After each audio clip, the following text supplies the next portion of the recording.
Well, the biggest lesson, in a sense, I got is the power of unconditional love. I mean, I think there is no power on earth like unconditional love. And I think that if you offer that to your child, I mean, you're 90% of the way home. And to know you always can come back, I mean, that is huge in life. That takes you a long, long way. And I would say that every parent out there that can extend that to their child at a very young age, it's going to make for a better human being.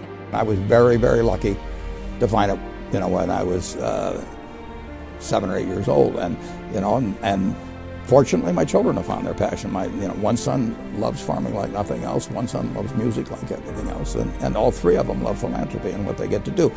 You're lucky in life when you find it, and you can't guarantee you're going to find it in your first job out, but I always tell college students that come out, I say, take the job that you would take if you were independently wealthy. You're going to do well at it.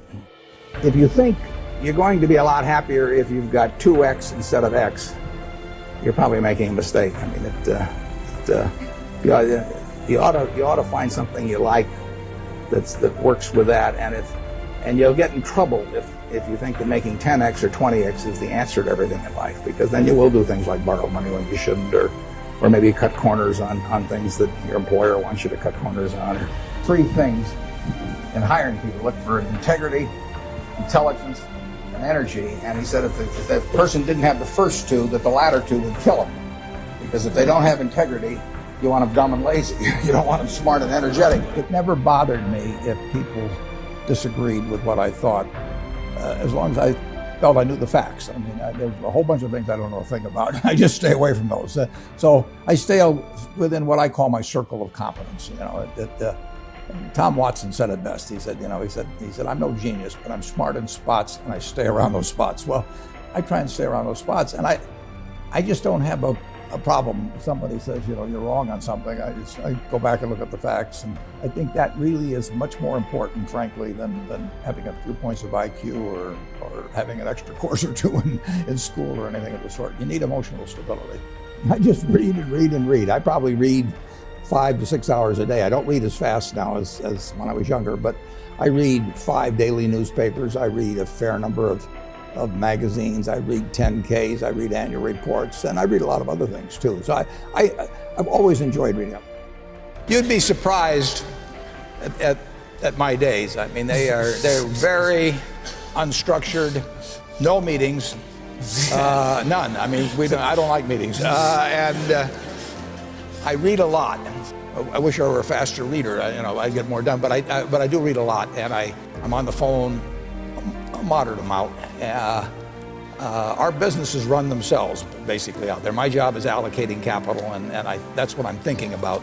But I don't like to have things all packed hour to hour to hour. And Bill and I are both extraordinarily lucky. I mean, we really get to do what we like to do, the way we want to do it, with people that we choose to be around, and they're terrific. I mean, we've really got everything our way, and we're very fortunate. And in his world, he has a different kind of pace than I have, but we both love it the way we do it. And my guess is that we're each the most productive in that particular mode too, because it fits our personalities and aptitudes. What kills great businesses, if you look at, I do believe in looking at history, and I like to study failure, actually. And my partner says, all I want to know is where I'll die, so I'll never go there. And we want to see what has caused businesses to go bad. And the biggest thing that kills them is complacency. I mean, you want a restlessness, a feeling that somebody's always after you, but you're going to stay ahead of them. You always want to be on the move. And when you've got a great business, like Coca-Cola, which is, there aren't any like Coca-Cola, but you really, the danger would always be that you rest on your laurels. But I see none of that, obviously, at Coca-Cola. But that is the key, to compete the same way when you've got 1.8 billion servings being sold daily as when you were selling 10 a day. And that restlessness, that belief that tomorrow is more exciting than today, you just have to have it permeate the organization.